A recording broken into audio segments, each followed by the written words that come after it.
Di era kolonial Jepang, para kaum Hawa bagaikan hidup di neraka. Mereka diperlakukan bagaikan hewan, perbudakan merajalela, yang sering disebut dengan Ianfo. Seperti apa kehidupan mereka, bagaimana nasib para kaum perempuan di zaman tersebut? Mari kita mulai. Jepang adalah negara yang pernah melakukan praktek perbudakan birahi saat menjajah Indonesia, di tahun-tahun 1942 sampai tahun 1945. Kala itu banyak perempuan Indonesia yang kemudian dijadikan Ianfu, objek perbudakan birahi para tentara Jepang. Ianfu bukan merupakan perempuan penghibur, tetapi merupakan praktek perbudakan birahi yang brutal. Negara Jepang yang paternalistik mendorong metodologi praktik sistem perbudakan birahi untuk diimplementasikan dan dibangun. Praktik tidak manusiawi, Ianfu, berakar pada diskriminasi gender, ras, dan etnisitas serta didorong oleh ketidakseimbangan perekonomian internasional dan komoditas tubuh perempuan secara sistematis. Untuk mendapatkan pengakuan soal kekejaman yang pernah dilakukan pemerintah Jepang yang memperlakukan perempuan sebagai budak birahi, bukanlah hal yang mudah. Karena mendapatkan pengakuan dari pemerintah Indonesia saja sulit, melampaui jalan yang berliku. Diperkirakan 200-400 ribu perempuan Asia berusia 13 hingga 25 tahun yang saat itu pernah menjadi Ianfu. Mari kita lihat praktik Ianfu ini di Indonesia. Horor kematian dalam 6 minggu kala itu telah ditebarkan bala tentara Jepang, kala itu untuk membantai serta memperkosa sekitar 20.000 perempuan Cina dari segala umur. Iris Chang, 1997 menjelaskan, banyak personil militer Jepang tidak puas hanya memperkosa.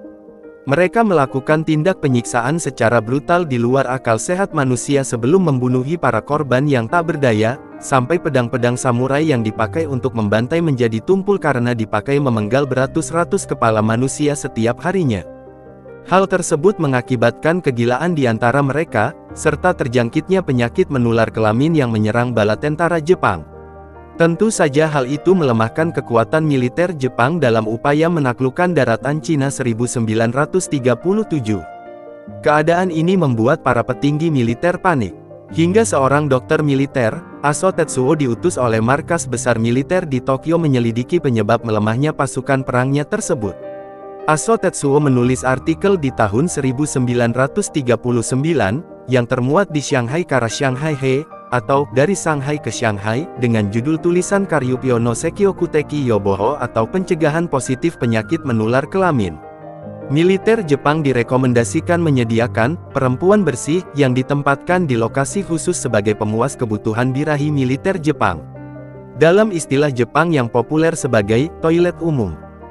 Tidak lama setelah hasil rekomendasi dikeluarkan, pihak Angkatan Darat Rikugun mengambil tindakan antisipatif, yaitu prajurit yang tertular penyakit kelamin tidak boleh pulang ke Jepang sampai mereka sembuh. Agar penyakit kelamin tidak menyebar ke Jepang, lalu pihak militer Jepang menyediakan perempuan yang bersih kepada para prajurit. Sehingga mereka tidak berhubungan dengan sembarang perempuan. Rekomendasi tersebut menandai dimulainya perekrutan secara besar-besaran para perempuan di kawasan Asia Pasifik dan Belanda, dikenal dengan istilah Jugun Ianfu. Istilah ini berasal dari bahasa Jepang yang artinya ju sama dengan ikut, gun sama dengan militer, ian sama dengan perempuan, fu sama dengan penghibur menjadi perempuan penghibur yang ikut militer. Arti harfiah ini tidak tepat karena memperhalus dari makna yang sebenarnya yaitu praktik sistem perbudakan birahi. Hal ini diperkuat dengan pernyataan pelapor khusus PBB, Radhika Kumaraswamy dalam laporannya untuk Komisi Hak Asasi Manusia tahun 1996, menyebutkan istilah perempuan penghibur tidak merujuk adanya penderitaan akibat pemerkosaan yang berulang-ulang selama bertahun-tahun. Untuk itulah, istilah budak birahi merupakan istilah yang tepat dan sesuai. Pada 2004 digelar International Solidarity Conference Demanding Settlement of Japan's Past di Korea Selatan, menyepakati istilah Jugun Ianfu menjadi Ianfu yang disertai dua tanda petik yaitu, Ianfu. Tanda petik dipakai untuk memberikan arti sebagai budak birahi.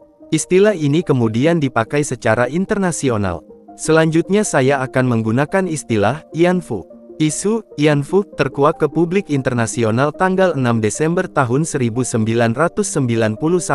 dalam peringatan 50 tahun penyerangan Pearl Harbor di Seoul, Korea Selatan, Kim Hak-sun, 68 tahun, menyatakan secara terbuka sebagai korban Ian-fu. Kelantangan kesaksiannya membawa pengaruh secara global untuk mendorong para penyintas dari berbagai negara yang pernah dijajah Jepang buka suara termasuk Indonesia.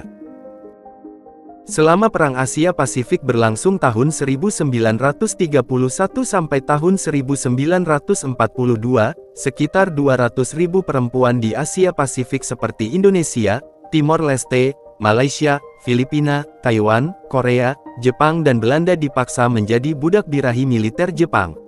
Mereka disekap di berbagai rumah-rumah bordil militer Jepang disebut Ianjo yang tersebar di berbagai wilayah di Asia Pasifik.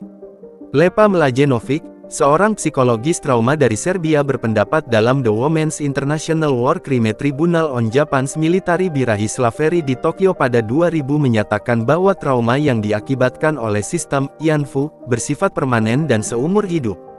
Mlajenovic menambahkan bahwa di masa pasca perang, mereka terpaksa hidup dalam kemiskinan karena akses ekonomi yang terbatas. Masa sekolah dan masa remaja mereka telah dirampas dan dihancurkan oleh militer Jepang. Akibatnya mereka mengalami hidup yang suram sepanjang hayat. Usai perang sebagian besar mereka yang selamat tidak diberitahukan soal kekalahan oleh militer Jepang. Mereka dibantai dengan cara didorong masuk ke parit-parit atau gua-gua pertahanan dan dieksekusi dengan pedang samurai, sebagian lainnya dibom atau ditembak mati. Mereka harus mati karena merupakan bukti hidup kejahatan militer Jepang. Mereka yang selamat pulang ke rumah tetap tidak mampu mengatasi ingatan yang pahit dan buruk akibat pemerkosaan sistematis yang pernah dialami. Semua penyintas menyimpan rapat pengalaman pahit dan menjaga aib seorang diri sepanjang hidup dengan membisu. Inilah kisah pahit korban Ian-fu. Emma Kastima asal Kuningan, Jawa Barat, diculik di tengah jalan oleh 3 serdadu Jepang dan ditempatkan di Ianjo di Cimahi, Jawa Barat. Ia baru menyadari suatu hari tak ada satupun Jepang yang datang lagi ke Ianjo. Ia dan teman-temannya ditinggalkan begitu saja. Akhirnya mereka pulang dengan usaha masing-masing ke kampung halaman. Emma Kastima bercerita, dia tidak mempunyai uang sepeser pun sejak ia dipaksa berada di sana. Ia tidak pernah menerima uang secara resmi dari pengelola Ianjo sebagai pembayaran jerih payah bekerja. Uang yang ia dapat berasal dari tamu langganannya karena belas kasihan. Emma bisa pulang dengan menumpang bus yang berbaik hati memberinya tumpangan secara gratis sampai desanya. Lalu pengalaman Suharti dari Blitar, Jawa Timur ditempatkan di Ianjo di Balikpapan, Kalimantan Timur. Ia menuturkan, di pertengahan 1944, bom-bom sudah berjatuhan di kota Balikpapan dan sekitarnya sehingga asap hitam menyelimuti kota Balikpapan. Rupanya hari itu ada aksi bumi hangus yang dilancarkan sekutu untuk menaklukkan kekuatan militer Jepang yang menguasai Balikpapan. Di sana terdapat kilang minyak yang sangat besar sebagai salah satu sumber kekuatan militer Jepang. Suasana menjadi mencekam dan mereka baru menyadari sudah tak ada satupun orang Jepang terlihat di Ianjonya. Mereka memutuskan menyelamatkan diri dan bertekad kembali pulang ke tanah Jawa. Namun nasib berkata lain, hari berikutnya Suharti dan 15 kawannya harus berjalan kaki selama 52 hari, melintasi hutan lebat belantara menuju kota Banjarmasin, Kalimantan Selatan. Tiba di sana ternyata mereka terpaksa harus kembali bekerja sebagai Ian-fu. Sedangkan pengalaman Dali, berusia 15 tahun dari Goa. Usai perang 1945, dia tidak berani pulang ke desanya dalam kondisi hamil oleh tentara Jepang. Awalnya dia dipekerjakan paksa sebagai pekerja rumah tangga PRT, di rumah seorang perwira Jepang bernama Tanaji di kota Makassar, Sulawesi Selatan.